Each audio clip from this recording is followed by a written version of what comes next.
Hello, everyone. Welcome back to Physical Geology 1403. I'm going to go ahead and actually turn off the projector. We won't need it unless we need it. Today is our Exam 2 review day. Now, based upon a vote that we just took in my in-person class section here, because we only have a few days left in the semester, you're going to get Exam 2 review, or your Exam 2 review today, and then Exam 2 is going to open. And then on Thursday, you are getting Lecture 12 and the lab exam will open. I'm perfectly okay with a little bit of lab time following Lecture 12, discussing the lab exam. However, with something like a lab exam, I'm limited in the amount of review I can do for it without handing you answers. Okay? So we can discuss it a little bit, but you can't say take a sample out and say, remind me what this is. That's on you to remember, okay? Obviously, you can still use your notes for the lab exam. It is going to be identification based. You will get 12 samples for it, okay? And they will be taken from all of the labs that you have done, with the exception of Lab 5. There's no Lab 5 on here, okay? No maps. Just sample identification. So you will have minerals, igneous rocks, metamorphic rocks, and sedimentary rocks. I will give you more details about the lab exam on Thursday in my announcements section. Okay, for now, let's just focus on Exam 2. Worry about Thursday after you've taken Exam 2. All right, please make sure you've taken Exam 2 before you try to take the lab exam. I don't want you to get too stressed out about 2 exams on the same day. All right. Next week is going to be Lecture 13 and the final exam review. For my students watching this class asynchronously, please ask whatever questions you have to me directly through email, and I will either record something for you, an exam review for you, or answer you over email, depending on how many questions you have. Yeah. Next Thursday, for all of you taking my class right now, is our last day. Let's see, what else? Any questions or comments or anything before we start in on today's review session? Are you allowed to disclose? Well, I guess you. Never mind. I was going to ask about the lab exam, but I think you just covered it, right? I mean, I told you some of the information for the lab exam. I will tell you more on Thursday. Right now, I want you focused on Exam 2. That's not to put the cart before the horse. Can you tell us what modules the Exam 2 covers? Yes, Exam 2 covers only Module 2. So lectures 8, 9, 10, and 11. It is half the content, half the volume of content that we covered in Module 1. And so it is, the exam is half the size of the Exam 1. Exam 1 was 40 questions. Exam 2 today is 20 questions.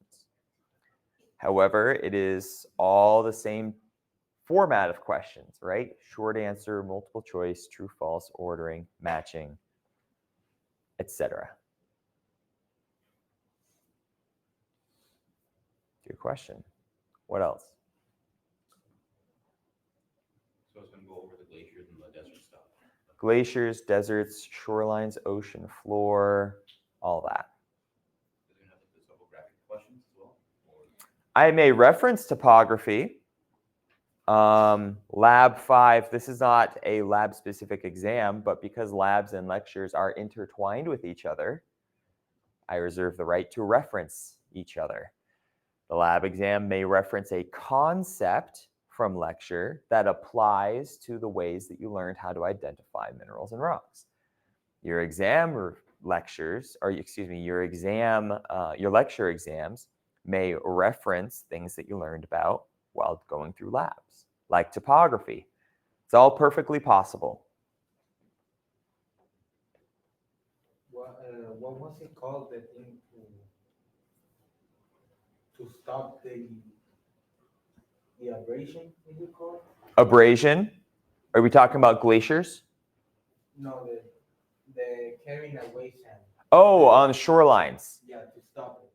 To stop it. Okay, so we're talking about inhibiting the longshore current to stop sediment moving through the current, right? There were a couple of ways that we talked about doing that. Jetties were one. Those are those long walls that you put out on either side of a waterway that you want to protect or an object that you want to protect. Groins were those kind of shorter, staggered walls that you build up along shorelines to reduce the longshore drift from that current, that sediment that is being moved further. Huh? What would you say they were called? Longshore drift is where the sediment is moving with the current, and that's the longshore current. The longshore current is causing the longshore drift of sediment. Okay, so the first one was a jetty. Okay, and then the next one was a groin. And then the other one that we learned about were breakwaters. You put those out actually in the water itself, some distance from land, and that's meant to absorb the energy of the waves before they even reach the shoreline itself.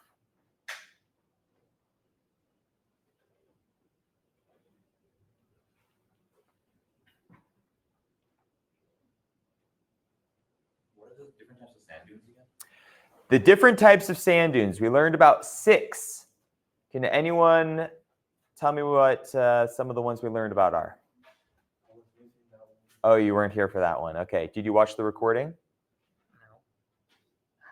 But with water, they're like the ones that get the air from the middle and they're like this. They're like this. I don't know. Okay. From anyone who was here that day, tell me about some of those dunes.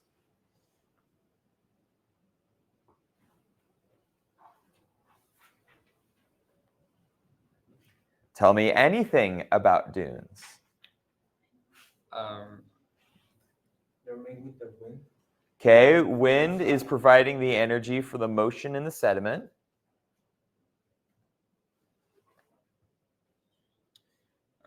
One of the types of dunes is called the transverse dune. There are transverse dunes. Those are the ones that typically have lots of sand. Okay, when you have lots of sand available, you tend to make transverse dunes. These are often called sand waves and are in deserts, like I said, with lots of sand. We typically, like some people refer to those as sand oceans. Think Sahara Desert. Lots and lots and lots of sand, lots of transverse dunes out there. Bless you. Bless you. Thank you. There was the ones that were held by grass. Okay, what do we call those? The ones that are held together by grass and take on that inverse crescent shape, right? Where instead of being crescent shaped away from the wind, they are crescent shaped towards the wind. What do we call those? Parabolic dunes. Good. See, y'all know this. How come you're not just spitting them out? Come on, give them to me. You got another one? I saw you look at your notes for parabolic. Star dunes. Okay, what is a star dune? Why are they called star dunes? Yeah, when you have wind coming from multiple directions fairly often, it tends to force different crescent shapes to kind of push together. And so one will get warped this way, and then the wind will come one from a different direction. It'll get warped that way. But you have multiple crescent shapes because of this quickly and often changing wind direction. What else?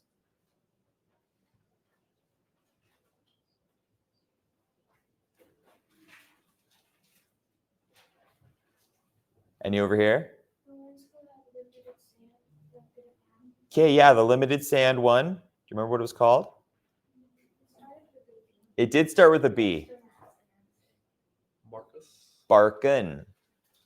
Barken dunes, yes. Barken dunes. Those are those characteristic crescent shape. You know, when you picture a dune, it's usually the dunes you think about, right? Limited sand option or availability. And so you tend to form individual crescent-shaped dunes that are just kind of getting pushed along the surface by your wind. Crescent-shaped away from the wind. Why? Because the wind is pushing the sand, but the sand along the sides with less vertical distance to go gets to go a little bit faster than the sand that is getting pushed up the slope of your dune.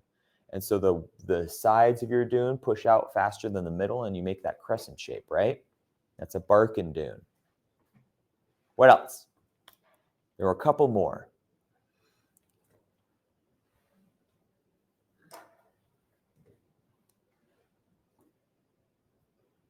Let's just go with one more. Can anyone tell me one more?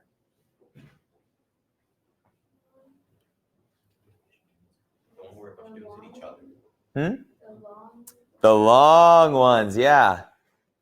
Longitudinal, right? Longitudinal dunes, where you got that crescent shape and the wind has picked up so much speed that it stretches the sides of that dune real far out. That crescent shape gets elongated, okay?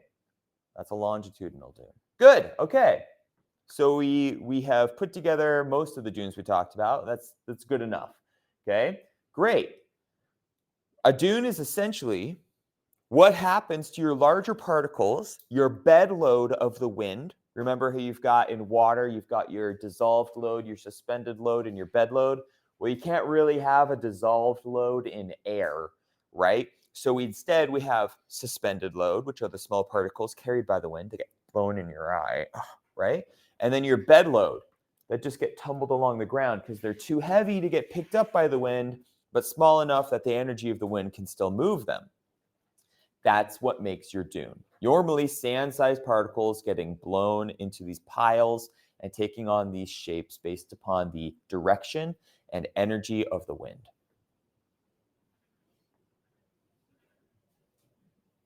Cool? Great. What else?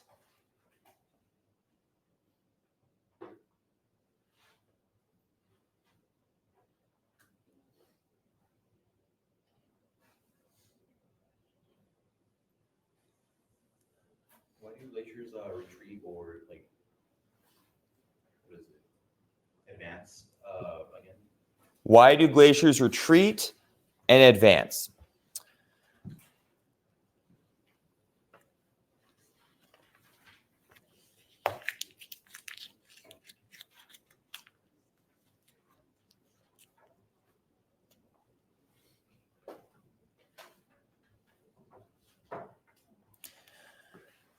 I had to restrain myself from making another food-based example. Okay.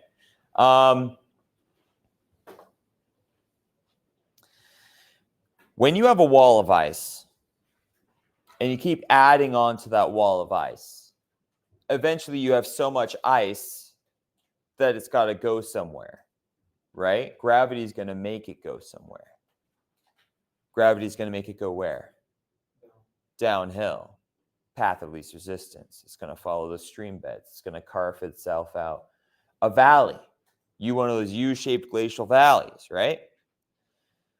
As it's making its way downhill, making room for the new ice forming above it, up on the slopes of this mountain, eventually the front of your glacier is going to reach lower altitudes and therefore higher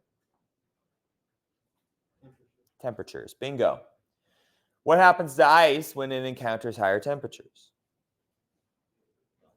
It starts to melt. Now, the front of my glacier is going to be melting while the back of my glacier is continually getting new ice. So this entire conveyor belt of ice is going to keep shoving downhill slowly, slowly, slowly at some rate based upon how much ice is forming at the back. The front of my glacier is going to be melting. Now, if the melting at the front of the glacier is faster than the melting or than the formation of ice at the back of the glacier, faster melting than ice formation, what is the front of my glacier going to do? Remember, it's always getting shoved further down. But if the melting appears faster than the rate of this shoving motion, what does the front do?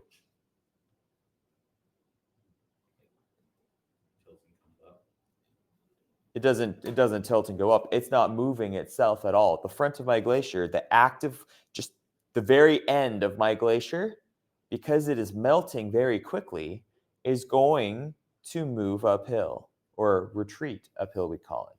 The glacier is not physically pulling itself back. It's always moving downhill, right?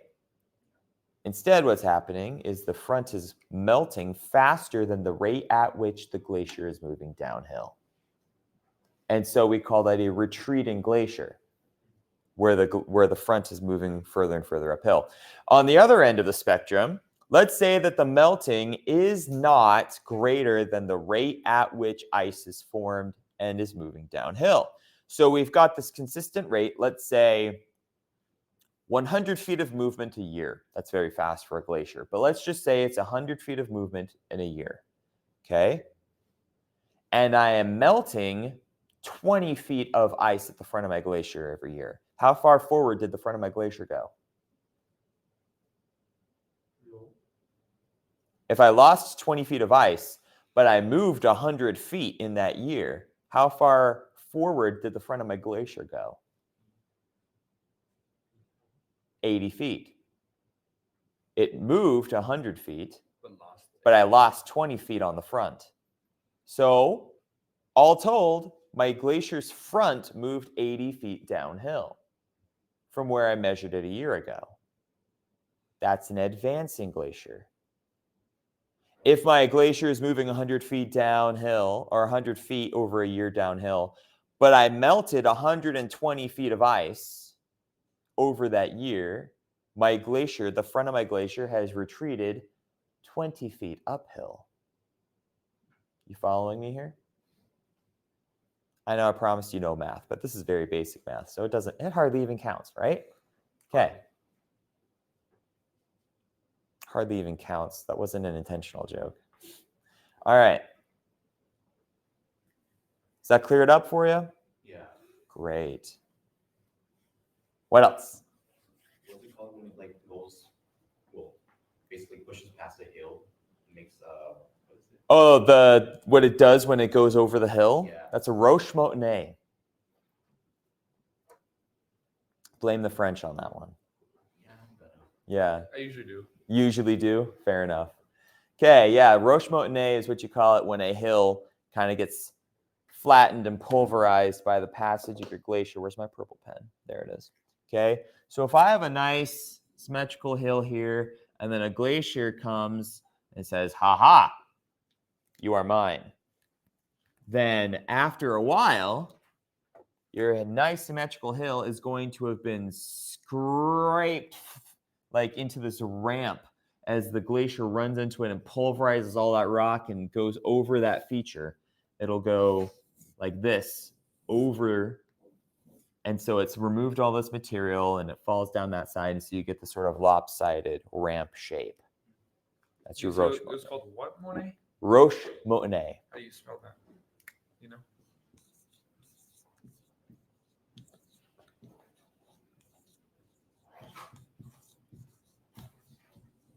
Yep, definitely blaming the French. Yep.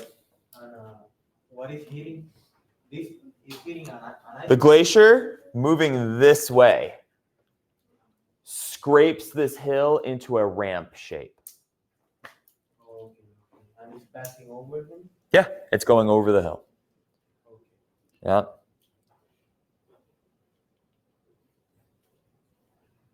And what is moving it? What's moving the glacier? Gravity. It is moving under the force of gravity, but because of the plastic deformation. Do you remember what plastic deformation is?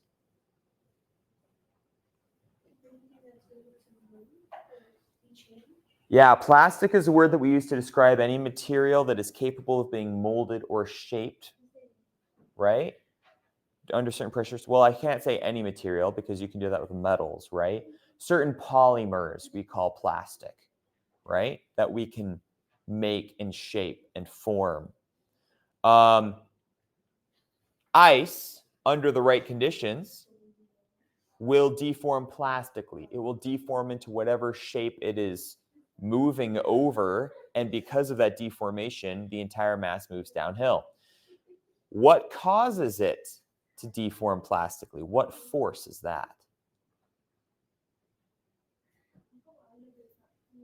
Deformation. Deformation is what's What happening. forces? What I'm sorry? The temperature changing. Not temperature. Even the coldest ice can deform plastically. Erosion. Not an ocean. What is causing our ice to deform plastically? Here's a hint. The plastic deformation is at the bottom of the glacier. Weight of what? The glacier on top of it, right? You guys remember the magic number that you need for plastic deformation? How much ice do we need to have enough weight for plastic deformation to occur? What? 9.86? I mean, that's the rate of acceleration of an object free falling in our atmosphere.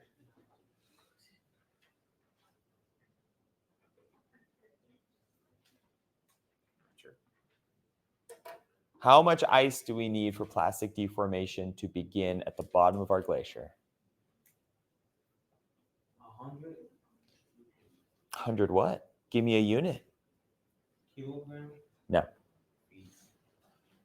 Feet. Okay, now we're talking about correct, or not correct units, but we're getting there closer. Okay, we're actually going to be looking at what measurements do we do science with? Meters. Okay, so we're looking for a meters. How many meters of ice do we need? Did I tell you? Starts at about 50. With about 50 meters of ice, plastic deformation can occur. Now, beyond that, moving into the 60, 70 range, that's when you're going to have more consistent movement. And there are obviously glaciers that are much, much thicker than that. I mean, we learned about a mile thick glacier that was over North America at one point, didn't we? Yeah. There's a lot of plastic deformation happening down there. You said 20 meters? 50. 50 is the baseline. Okay. It can move slightly before that because of something we call basal slip. Remember that one? Where if there's a slight temperature discrepancy between the ice and the rock that it's on top of, if the rock is even just a few degrees hotter, maybe it's volcanically warmed or anything like that, then there's that thin layer of water between the ice and the rock, and the ice can sometimes slip downhill a little bit on that barrier of ice, of water, right? That's basal slip. But the vast majority of glacial movement happens because of plastic deformation.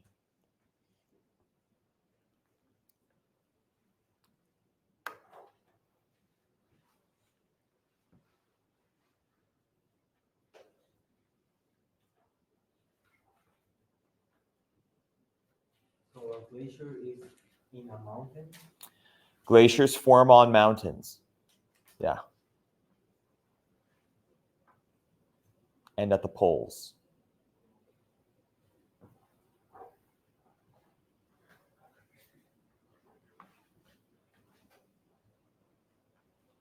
Why do you suppose, by the way, there's so much ice at the poles? What's so special about the poles?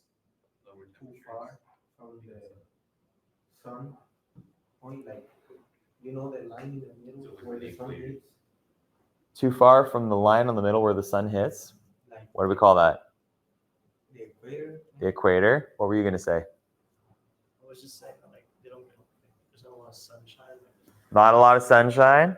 And the cold winds that go forward. All right. Are the cold winds the product of why there are glaciers there, or are they causing the glaciers? There might be a little bit of intertwining there.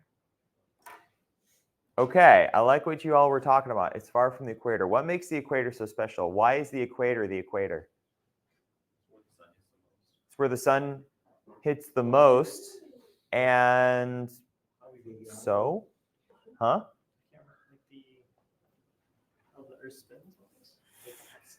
Yeah, the equator is on that tilt on Earth because Earth itself is tilted, right?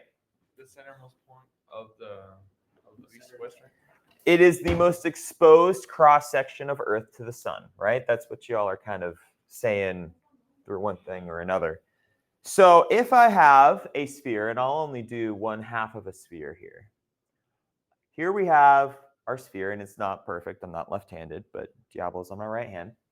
Okay, and then that sphere is covered in an atmosphere.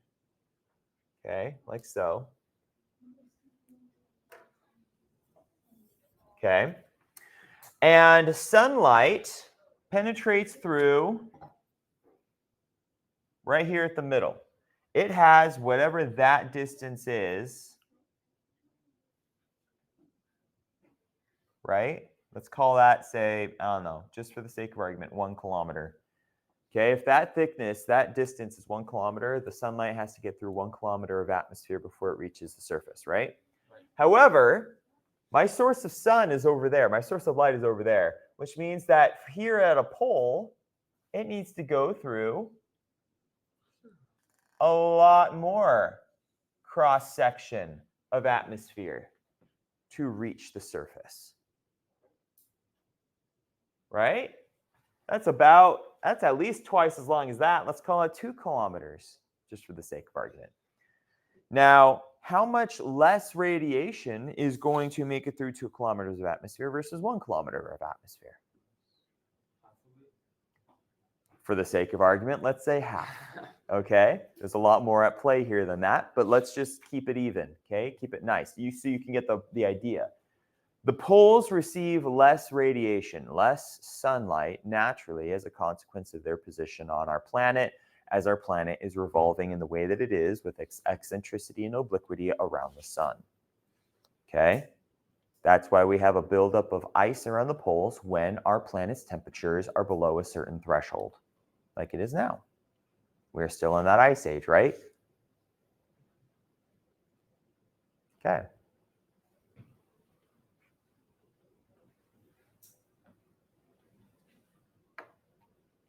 So the wind has nothing to do? Wind has nothing to do with how glaciers are made. Now, the cold wind up there is a product of the same thing, okay? Lower temperatures because less radiation.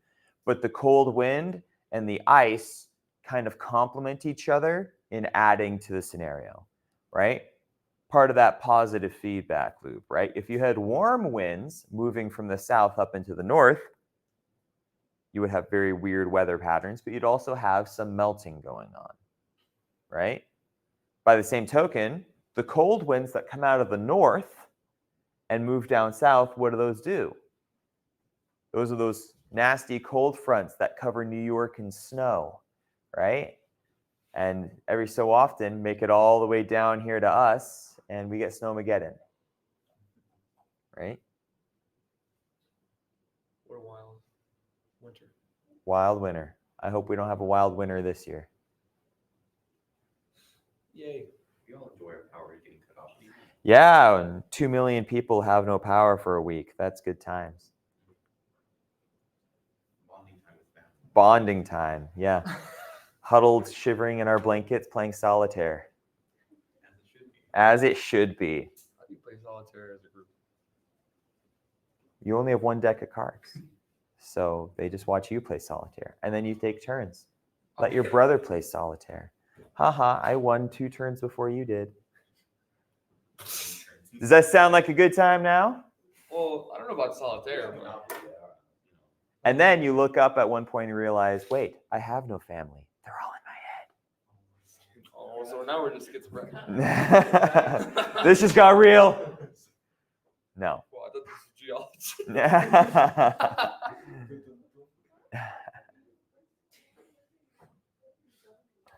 Okay. Oh, by the way, don't y'all forget about our movie night this Friday. Okay? Did y'all decide on a movie? Yeah, 2012. What a Yeah, class. good old end of the world disaster movie. Yep, we're gonna start at 6. We're gonna be in that room over there. Bring some fun food, snacks, drinks, friends, family, whatever you want.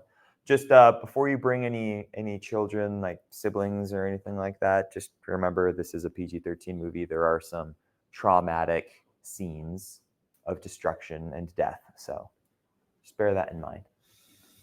I will be bringing my 6-year-old. He has seen this movie many times with me.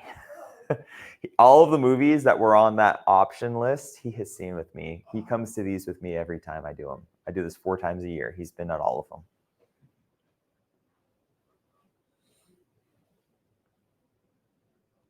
All right. Other questions?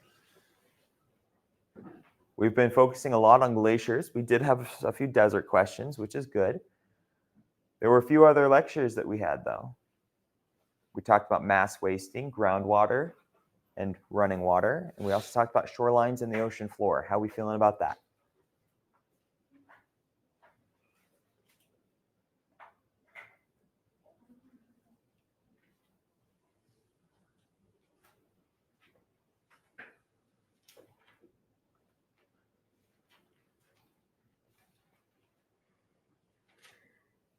How you see call when the river is hitting one of the sides and make it longer?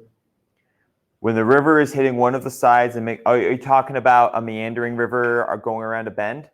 Yeah, Okay, what about it? like how is it called? You know, that is making it longer and it's like changing the river shape. Like how we saw that 3D, like Like how it's building it out and pushing it further. I mean, that's a meandering river. That's the term for that sort of snake-like shape. But when those bends in the river go so far out that it takes more energy to move out that way than it would be to return to a closer course, the river will often abandon that channel in favor of kind of snapping back to a more centralized route, and it'll start building out another bend closer to its original course, right? And then that abandoned channel, by the way, we call that an oxbow lake. It's usually still filled with water. It's just no longer part of the active running river.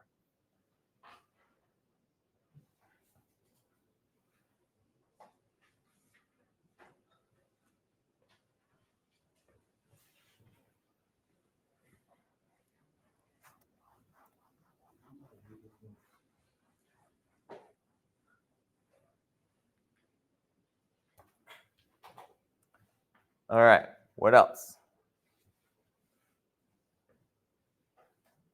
why did people think there were underground rivers again? Like Well, there are a couple of reasons why people think, or a lot of people used to think, and now some people still think, that there are underground rivers.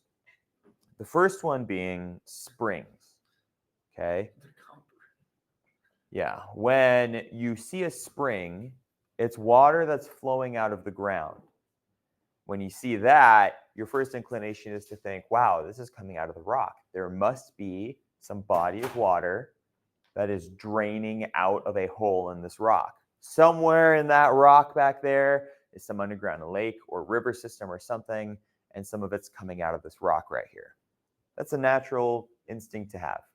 It's kind of how those natural philosophers a long time ago would just look at something and use their best reasoning to understand it, right? It didn't have real scientific principles. Also, if you drill a water well and water comes out, it kind of also lends to the same mythos of there being some underground lake or river that you've tapped into. We know better now, though. We know that all that water, that groundwater, is actually sitting in those microscopic pore spaces between grains and sedimentary rock, right?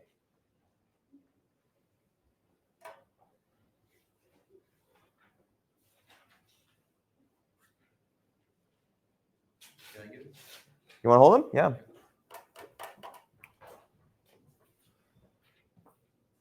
He seems explorative today. Yeah, he's pretty active.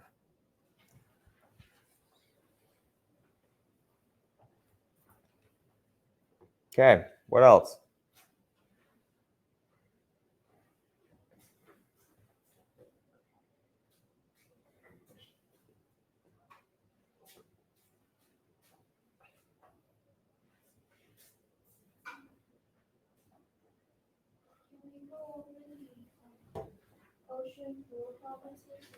Ocean floor provinces? Yeah. Okay. So when you have a passive continental margin. That is, we're at the edge of a continent, not a tectonic plate, mind you, at the edge of a continent, okay? There are a couple of words that we use to describe the transition between continent and the ocean, okay? So here's our continent, and then we start to lose a little elevation, and okay, we're doing this. So here's our water level right there. That's our ocean. This is our continent, okay? I'll just do that, okay? Then we have our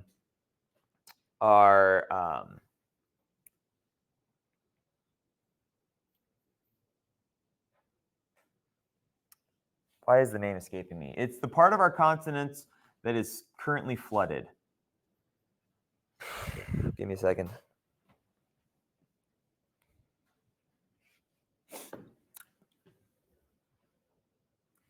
It's still continental rock. It's going to come to me in a minute, okay? And then over here, we've got our continental slope, which is kind of, it's a bunch of continental sediment, okay? So like sands and clays and all of this that has been weathered off the continent and pushed out into the ocean, and it's formed this sort of ramp, this slope here going further deeper out into the ocean. And then out here, where it starts to gentle out, we call this the continental rise. Okay? And that's deep ocean sediment.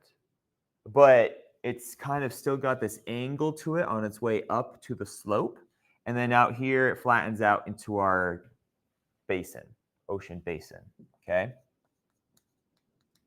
Did anyone write in their notes what that is? I don't know why it's escaped. Margin? This is continental margin. Yes, okay. Margin. All right. Okay. I don't know why that was. Okay, so those are what we call it. Okay, that's kind of our transition between continent and ocean.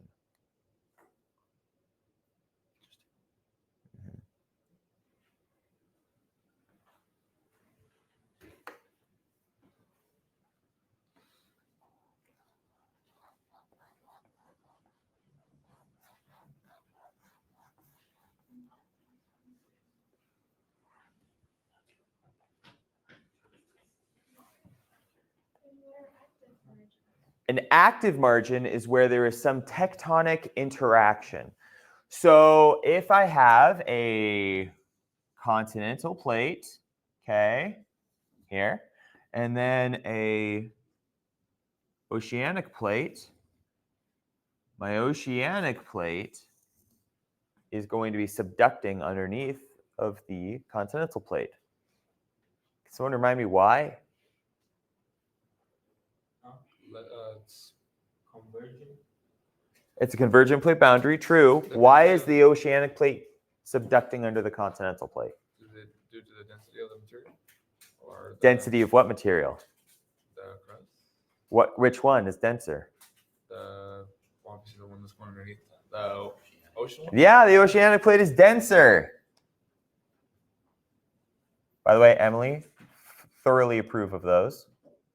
M&Ms. Peanut M&Ms superior to every other kind. Yes, I'm glad we agree on this. My wife likes the peanut butter M&Ms, and I'm just like, just have Reese's Pieces, you heathen. Weird. A little strange. Caramel are better. The caramel M&Ms, those are good, but almost like too sweet for me. You know, like I enjoy the crunch and the salt and the peanut M&Ms more. You need to like put in popcorn to like mix it. The Put caramel M&Ms in popcorn? Trust.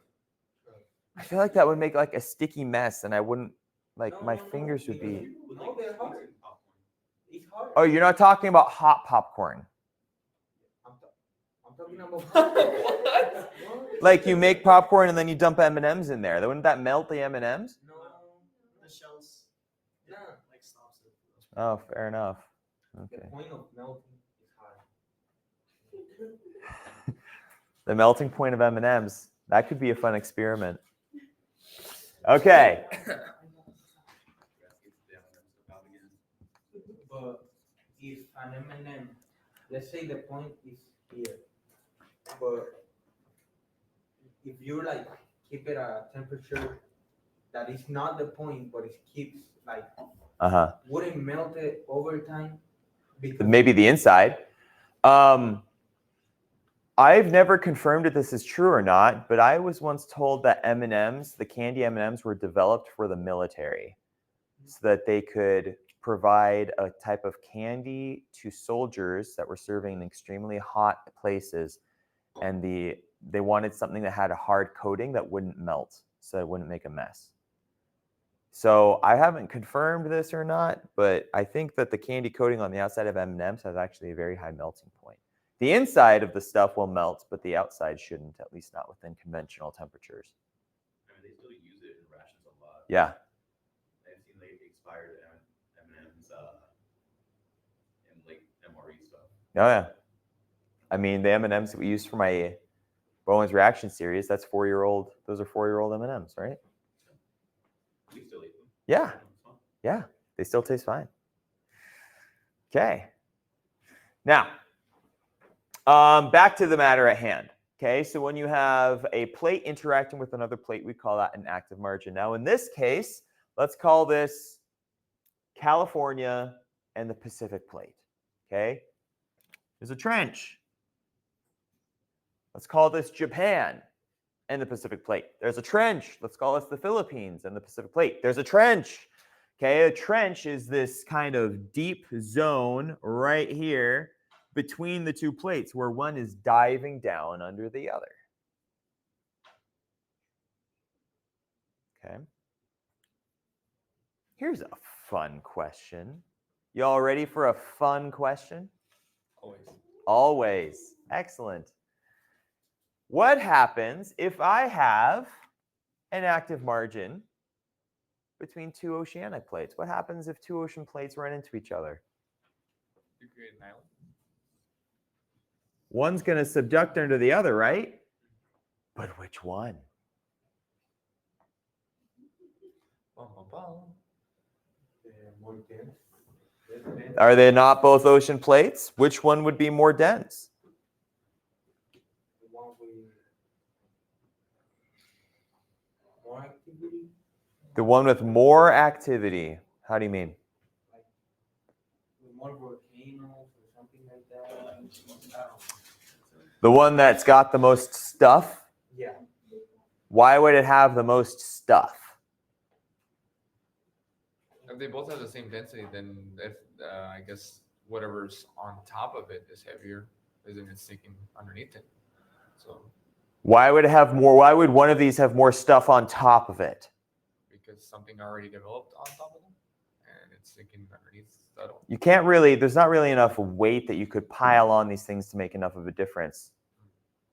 At least not much of one. You're on the right track. Stuff because One is more dense because it has more stuff, because it is an ocean, Volcanic. Angel, how old are you? 16. 16? I am just slightly less than twice your age. Do you think I have more stuff than you? I got a lot more stuff. I got a lot more experience, got a lot more life. I have 300% more children than you, I assume, right? My point is, stuff comes with age. With age. Really? Why would one ocean plate be more dense, have more stuff? It's older. When two oceanic plates converge with each other, the more dense one subducts. Which one is more dense? The oldest of the two.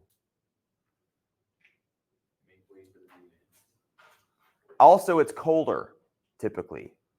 Okay, it tends to be colder than the newer plate. And we know that when you heat rock up, it becomes less dense, right? And so the colder a rock is, the more dense it will be in a mass like this. Fun question. Fun question, wasn't it? Yeah. Good job. You sure you don't want to be a geologist? Tell him no. Someone's in denial. Like it's I the usually get one or military. two students a year who change their major. It's always very nice.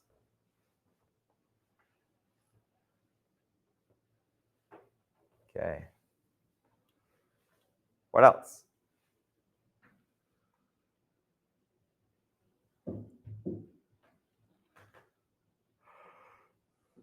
Excuse me.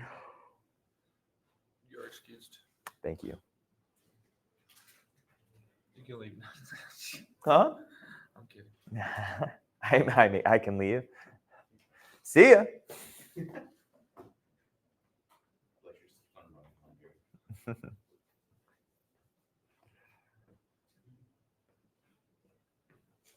I'm sorry. This is the first class since I started high school that you didn't cancel a lecture or didn't cancel class. The rest of my classes always had like my professors. They would like one day, even if it was just one. Uh-huh. There would be one day that missing. And as a matter of fact, this is also the first class I ever have where we don't get delayed because of Labor Day or some other nonsensical start of the year. Like we start on a Tuesday for some reason, or we start Right. on Wednesday. Well, I try to not cancel class whenever I can help it. We saw your sick days. Yeah, that's true. Were you here the day I showed you all that? I don't think so. I pulled up. I have 313 hours of sick leave saved and 0 used. Because I 313 hours of sick. 313, yeah.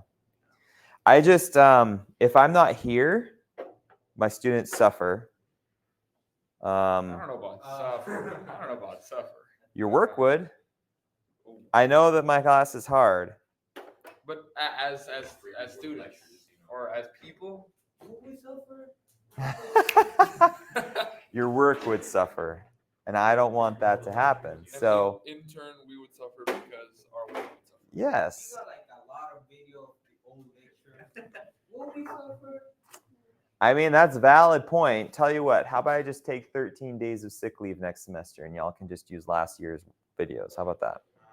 Well, we won't be there. You know what I mean?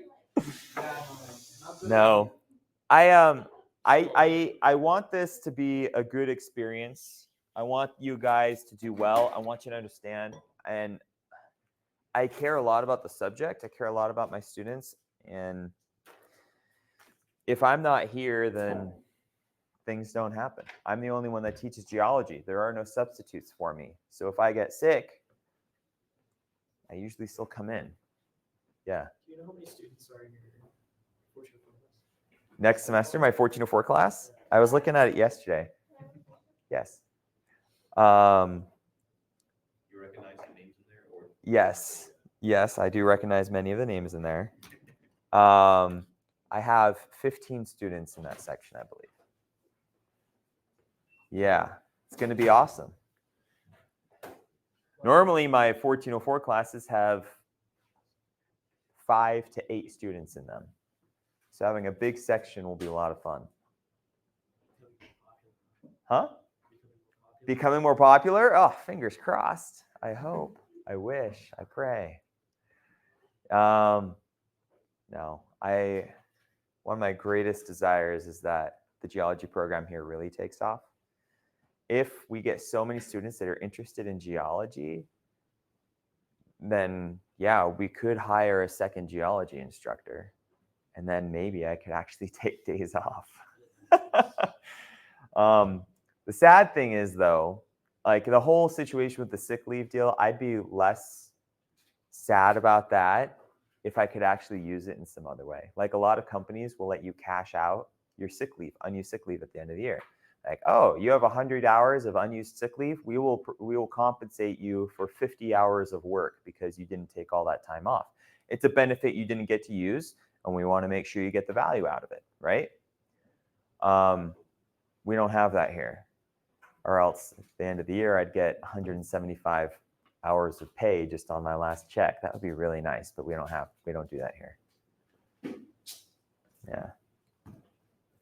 Great way to end the year. They did that. Yeah, that would be such a fun. That would be so good. Pay you more because you're the only one? Huh? Do they pay you more? No. No? No. For the same. Yeah, no, they do not pay me more because I'm the only one.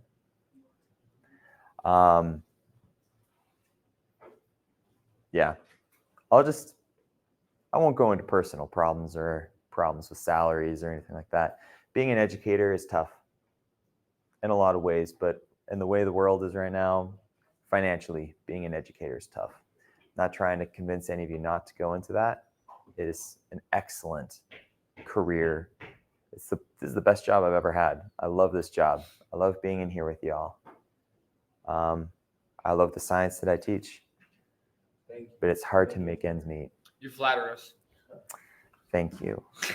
Thank you for being good students. All right, enough about me. Today is about getting you ready. How can I help you get more ready? How many of you feel like you could take the exam right now? 1, 2, 3, 4. A few wishy-washies, a few definitely nots. For those of you who did not raise your hand or give me your wishy-washy sign, how can I help you feel better about taking the exam right now? Yes? What? Just give you a passing grade? How about I make a deal with you? I will happily give you a passing grade after you take the exam and get about 70% of it correct. Wow. Does that sound like a good fair trade? Fair trade? Yes? No. I didn't give me 100.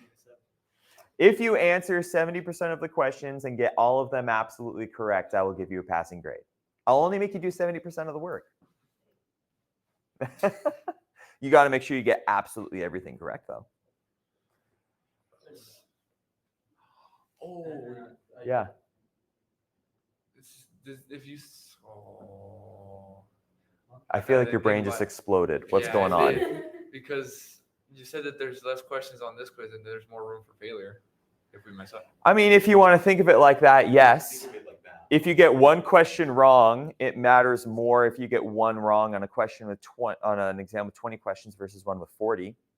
Half the work, twice the risk, if you want to think of it like that. I don't like risk. But also, same amount of time. It's not like I'm chopping your time in half, am I? You have the same time limit. You still have 500 minutes. Where you had 12 and a half minutes per question for exam 1, you have 25 minutes per question for exam 2. So theoretically, there is more reason why you should get everything right on this one. Less content to remember, same amount of time. For the lecture notes, you're gonna give extra credit? Yeah, at the end of the semester, I tally up how much extra credit you've earned by turning in your notes, and then I add that onto your lowest exam. So if you got a D on your exam 1, then your extra credit could push you up to a C. And as long as you got at least a C on everything else, you're good. Can it be added to a discussion during the? Nope, I only add extra credits onto your lowest exam. So if you fail every discussion and then get 100% on every exam, one of your exams will have 105% on it at the end. It is possible to get more than 100% in my class. As a matter of fact, only one person has ever gotten the entire 106% possible points in my class. They went through every lab over and over until they got everything 100% correct. They did every discussion board perfectly. They did every exam to the letter. Incredible amount of work, incredible effort from this student. She got 106% in my class. That's the maximum you can get. The only other person who's come close got 104%. I'm still actually friends with that 106% student. We text and talk all the time. She was actually in the first class I ever taught here at OC.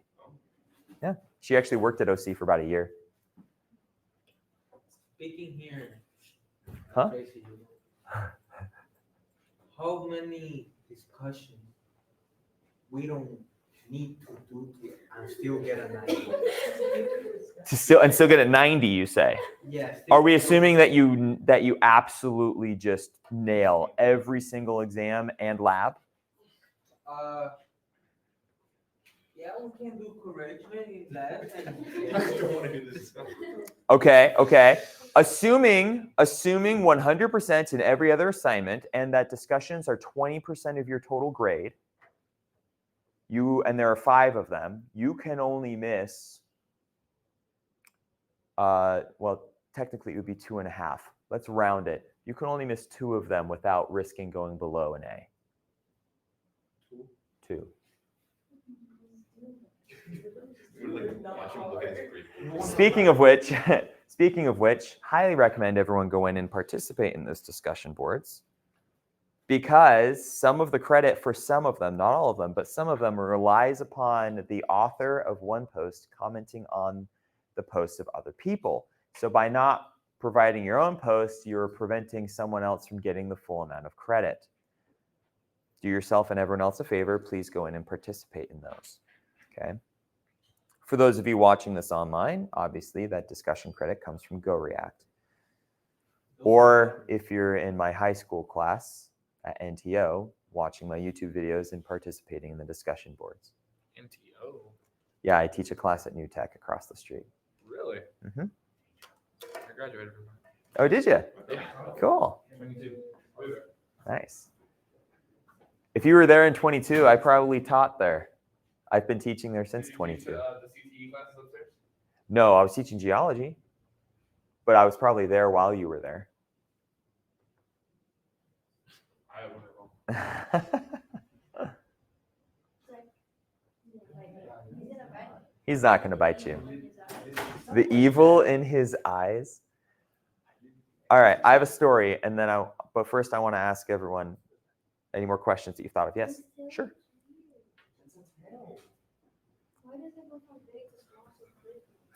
Because that's how snakes are. Yeah, so his organs are actually distributed throughout his body weird.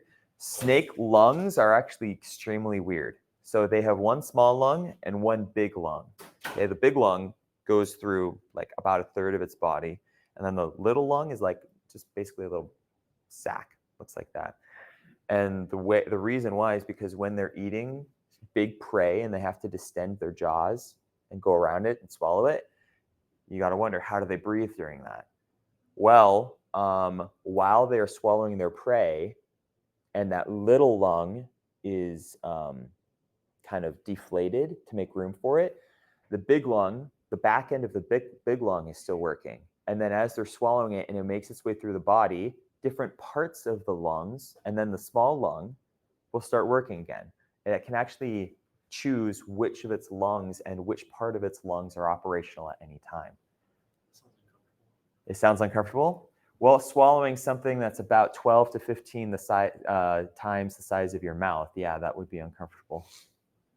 Imagine if you could take,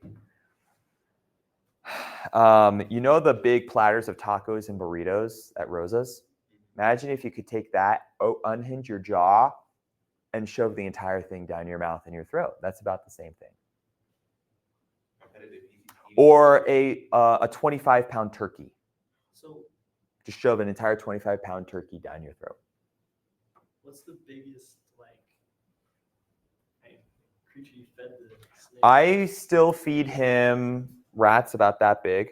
They're juvenile rats. He could probably eat a mid-sized rat right now, but I don't want to risk him getting hurt in a fight with a larger rat. So I'm still feeding him things this big until he gets bigger. Probably next year I'll move on to mid-sized rats.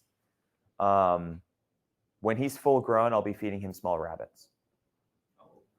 Yeah. His head just looks small.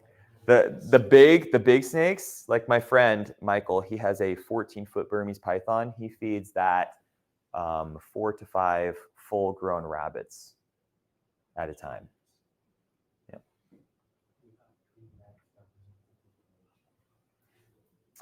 Okay, now the questions have kind of dried up. I want to give you all one more chance here to ask whatever questions you have for this exam.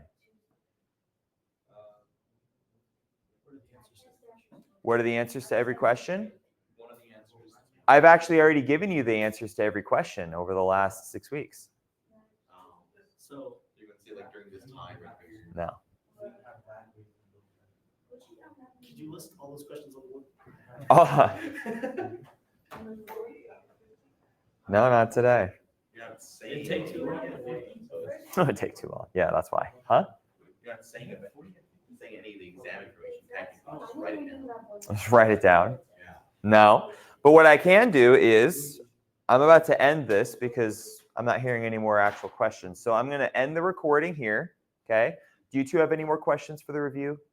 No? Okay. Then I'm going to end the recording here and I'm going to open the exam.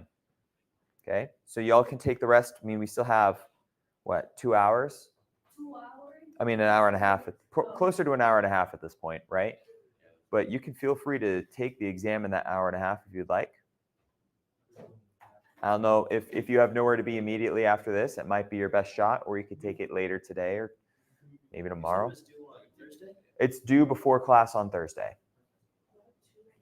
And even if, I don't remember exactly when I set the due date for it, even if the due date doesn't say that, I'm telling you right now that's when it's due. Okay? I'll have to check and look here. Let me just check and look right now what it Maybe was says. actually yesterday.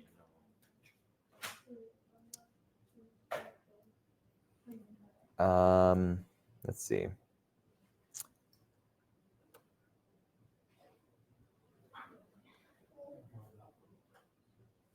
The discussions are the worst thing. Why are the discussions the hardest part? They are harder than the labs. They're pretty. I rather do all the labs than the water side. They're not hard though. They just take some time. That's it. Oh my God. Maybe a little bit longer than that. If you want to research and stuff. That's the thing. Research, who does that? Who does that? I will warn you, Look at like the discussions in 1404 are research-based. I look at like random topics and research them. So I'm good. Good. Okay. I'm going to end the recording here and open the exam.